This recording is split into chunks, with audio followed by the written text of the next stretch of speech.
Dahil bukod nga sa sineselebrate nating Labor Day, malapit na rin ang Mother's Day, kaya naman talagang kailangan ay magparinig na tayo para kung meron tayong mga gustong regalo, maparinig na natin sa kanila. Baka sakaling tablan sila. Kasi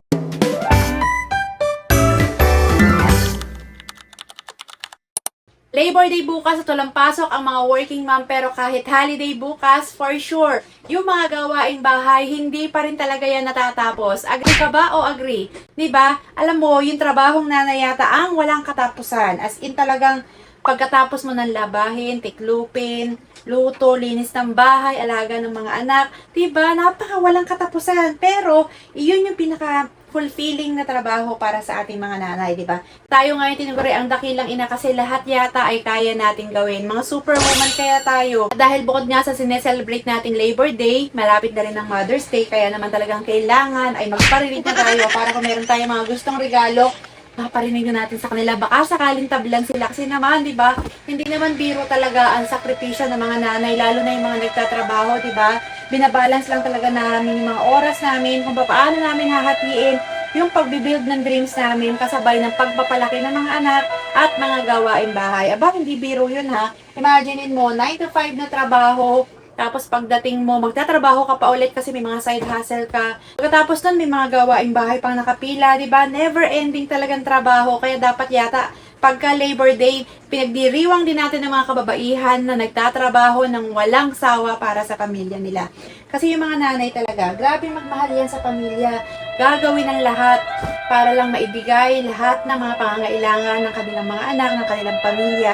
Kaya naman talagang saludo dapat kayo sa mga nanay dahil ang mga nanay na yan, napakaraming isinasakripisyo.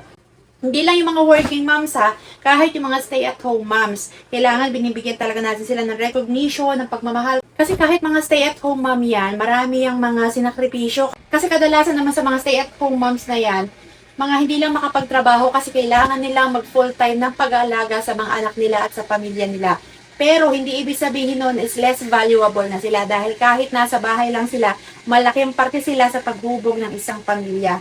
Diba? Kasi iba-iba tayo eh. May mga working moms na sinasakripisyo yung oras na hindi kasama yung mga anak. May mga stay-at-home moms naman na sinasakripisyo yung sarili nilang dreams para lang mabantayan yung mga anak. Pero pareho silang mahalaga sa isang pamilya. Kaya lahat ng mga nanay dyan, kaway-kaway kasi hindi naman talaga madali ang maging nanay. Never ending na obligations, never ending na trabaho. Tingnan mo, di ba? Nagko-content ako pero nagtatrabaho pa rin ako, nagagawa ako ng mga gawaing bahay kasi hindi talaga natatapos ang trabaho natin. Ikaw, bilang nanay, ano ba yung mga pwede mong maisuggest sa amin na time management na ginagawa mo para mabalance mo yung pagkakaroon mo ng trabaho at yung pagbabalance mo sa pamilya mo? O kung stay-at-home moms ka, paano mo ba minamanage yung oras mo sa maghapon? Ano ba yung mga technique na ginagawa mo para hindi ka ma-burnout? Kasi syempre, nasa bahay ka lang, di ba?